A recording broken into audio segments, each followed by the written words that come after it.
Good morning. It is day 10, chapter 10 of Who Was Walt Disney. So today we are reading Fantasy World. So we just read a chapter where he had lots of different issues with the company. So he has created some different idea, we don't know what it is yet, to help save the company. So in some ways, Walt Disney always remained a kid at heart.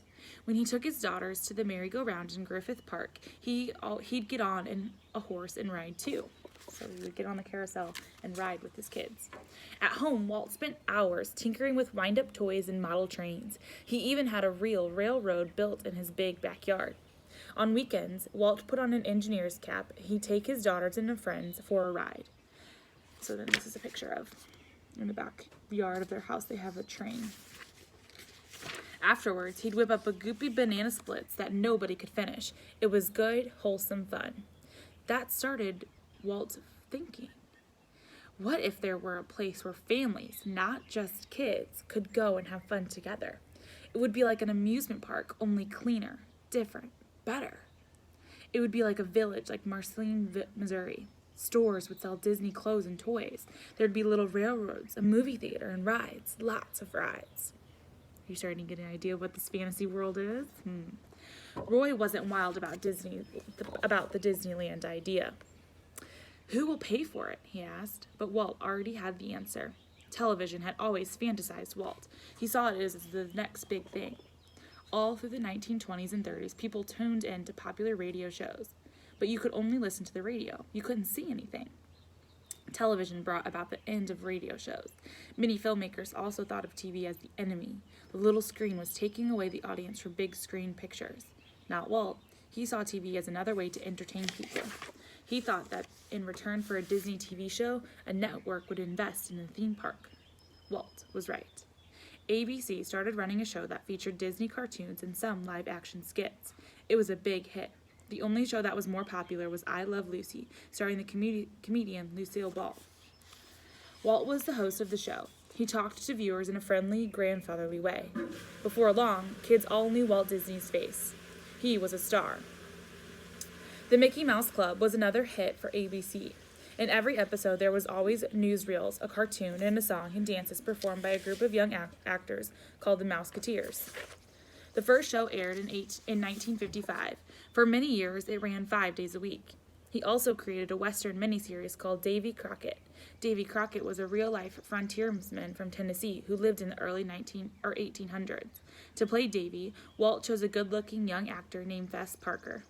There were only 3 episodes of Davy Crockett, but every kid wanted a coon's cap like Davy. Every kid knew the words to the theme song. The studio made a lot of money in television. Television helped Walt build his Disneyland dream. As with all of the other Disney projects, Walt was in control. He loved working on the theme park. If he wanted to create a jungle, he did. If the lake wasn't big enough, he'd make it bigger. Disneyland opened on July 17, 1955, in Anaheim, California.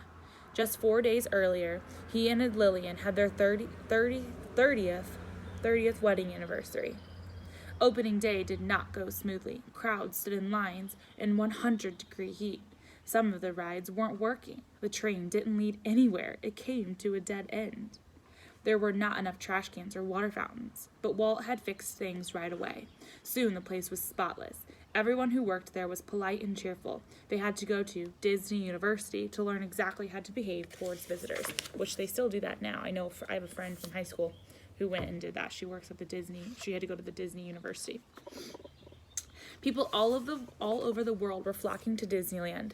They could spend time in Fantasyland with its fairy tale castles and fairy tale characters and costumes. They could look for hippos and other wild animals in Adventureland, or ride on the Mark Twain riverboat. There was a main street that looked very much like the one in Marceline, Missouri, so where he grew up. Walt enjoyed Disneyland as much as anyone, but he had to disguise himself in a floppy hat and sunglasses, or else fans would mob him. Sometimes a child still recognized him. Walt would put his finger to his lips and secretly slip the child an autograph. After hours, Walt had Disneyland all to himself. He drove a mini fire engine through the streets and relaxed in his private apartment above the firehouse on Main Street. Already, he was thinking about the next big thing, a city of the future. Walt's plan for Epcot experimental prototype community of tomorrow included monorails and underground roads to keep children safe from cars. City streets would be designed to look like different places from around the world. It would be just the kind of place Walt would want to visit himself. And then that is the last part there, but I'm going to read a little part about Epcot. Epcot is a theme park at the Walt Disney World in Orlando, Florida. The word Epcot stands for Experimental Prototype Community of Tomorrow. In the 1960s, Walt Disney planned Epcot to be a model town where people lived and worked. There would be no crime, slums, or traffic. After his death, the Disney company decided that it did not want to run a city, so the idea for Epcot, which opened in 1982, changed. It is a showcase for different cultures and customs of countries around the world. So it sounds like Walt's original idea for Epcot, which I didn't know this, he wanted it to be a town where people could actually live, which is interesting. But now it's just a different place where, I don't know if you've been there or not, but it's really cool. It has all these different places from different countries around the world that you can go and experience foods and drinks and music, and like you can buy different stuff from those different cultures, which is pretty cool. So if you get a chance to go to Epcot, it's pretty interesting.